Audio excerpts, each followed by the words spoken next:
Dana desa ada SD, SMP, neneknya dikubur di sana, nenek moyangnya di sana. 2016-2017 dinyatakan kawasan hutan. Apa yang terjadi? Sertifikat gugur. Melanggar HAM nggak? Melanggar, nggak punya ekonomi lagi. Tapi mereka tahu nggak tahu mereka bahwa ini jadi kawasan yang penting menurut mereka. Nggak tahu awak doh, kalau nanti datang pokoknya tulang awak ini melawannya. Tapi ketika udah negara datang, ABRI datang, tentara Satgas, apa bisa tulangnya melawan? Tidak, mereka nggak ngerti kan, nggak ada penyuluhan tentang itu. Tiba-tiba desa mereka, semua desanya dinyatakan kawasan. Kayak mana mau hidup? Tanah nggak bisa disertifikatkan, pendidikan kurang di desa-desa itu, bertani nggak bisa, ditangkap dikatakan kawasan, diplang. Bank pun nggak mau menjaminkan tapi sekedar diletakkan, bukan dalam lembaga hukum penjaminan, bukan dipasang tanggungan, tapi ditaruh yang biasanya 2 hektar mungkin bisa dijaminkan dengan 200 juta, sekarang dijaminkan dengan 5 juta atau 10 juta, ditaruhkan saja tanah itu. Masyarakat tahu nggak? Nggak tahu. Mereka nggak ngerti bahwa ada sertifikat, ada nggak sertifikat. Adalah negara yang kuat, ekonomi yang tangguh, rakyat sejahtera. Ini bisa dicapai apabila ekonomi rakyatnya sejahtera, rakyatnya juga tangguh. Kedatangan kawan-kawan ke sini karena sudah habis upaya yang mereka lakukan. Pertama, masyarakat yang berada di TNTN ini bisa di Bali.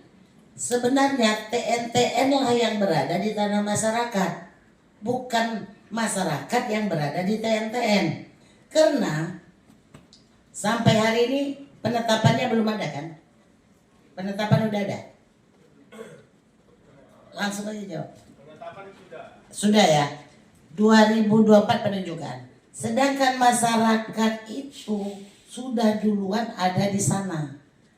Ada masyarakat adatnya yang sebelum Indonesia merdeka, ada masyarakat Talang Mingka namanya di sana, yang sudah hidup dan ketergantungan hidupnya memang di lahan tersebut. Untuk TNTN sebagian 1.700 sudah bersertifikat hak milik. Udah ada hak milik di sana, yang mengeluarkan siapa? Negara. Belum ada TNTN waktu itu. Tahun 1998 sertifikat sudah ada di sana. Masyarakat ada di sana bukan datang sendiri merambah hutan. Mereka ada keluar SKT namanya, surat keterangan tanah dari desa, surat keterangan tanah dari Batin, yang bukan mereka ambil tebang nanam di sini, bukan. Mereka ada hak di sana, mereka bikin kampung, mereka dirikan sekolah. Itu jauh sebelum Indonesia merdeka. Setelah mereka ada berkampung di sana, ada ditetapkan penunjukan TNTN 2004 ya, 2004 ya. Terus baru ada penetapan. Bolehkah negara ngambil? Boleh, tetapi ada prosedurnya. Rumah kita pun kalau untuk kepentingan umum boleh, tapi ada aturannya. Ada ganti ruginya, ada prosedur yang harus dilalui. Bukan ditetapkan langsung dipatok, dikatakan ini kawasan hutan TNTN tanggal 22 Agustus harus keluar dari sini. Itu nggak benar. Itu tidak sesuai dengan keinginan Bapak Presiden kita. Bapak Presiden kita ingin rakyatnya sejahtera. Saya yakin Pak Presiden tidak tahu permasalahan yang ada di bawah ini. Jadi kalau menurut analisa yang kita ketahui, bukan masyarakat di dalam TNTN lah yang berada di dalam lahan masyarakat. Yang kedua, tadi ada masyarakat yang dalam desa dalam kawasan. Ini kan aneh. Itu desa bukan satu ya, hampir seluruh desa di Indo yang definitif yang bukan teran itu dalam kawasan hari ini. Kenapa? Dulu mereka bertani, mereka hidup Provinsi Riau karena melanggar hak asasi manusia. Sepakat? Sepakat. 13, 13-12. Tambah satu lagi. Komisi 13 DPR RI meminta agar Satgas PKH penutupan kawasan hutan tidak menghadapkan aparat negara TNI Polri berhadapan-hadapan dengan masyarakat dalam penyelesaian persoalan di Taman Nasional Deso Nilo Provinsi Riau. Sepakat? Sepakat. 3. Komisi 13 DPR RI merekomendasikan Kementerian Hak Asasi Manusia Republik Indonesia memimpin koordinasi lintas lembaga bersama Komnas HAM, LPSK, dan lembaga terkait lainnya untuk memastikan penyelesaian atas dugaan pelanggaran HAM yang terjadi dalam konflik tata kelola hutan dan pertanahan di Provinsi Riau. Sepakat? Sepakat.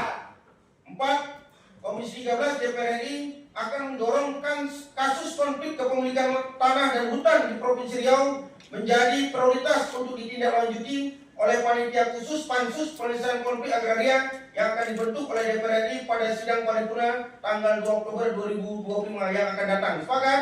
Sepakat. 5. Komisi 13 DPR RI berkomitmen mengawal secara serius implementasi penyelesaian permasalahan pelanggaran HAM yang dipimpin oleh Kementerian HAM Republik Indonesia dan penyelesaian permasalahan hukum terkait kepemilikan tanah atau hutan di Provinsi Riau melalui Pansus Penyelesaian Konflik Agraria DPR RI. Sepakat? Sepakat. Pimpinan, bisa yang nomor poin 1. Apa ini, Pak? Ya, kita Pak, tadi saya menyampaikan bahwa kita harus membatasi, kita setuju negara harus menjaga kawasan konservasi. Sehingga poin 1 ini kita tidak sampai titik, tapi kita koma sepanjang lokasi tanah yang sudah yang saat ini dikuasai oleh rakyat, sehingga tidak lagi menambah tempat lain. Karena kita juga harus melindungi kawasan ini, kawasan konservasi yang negara memang sudah mengakui ada demokrasi.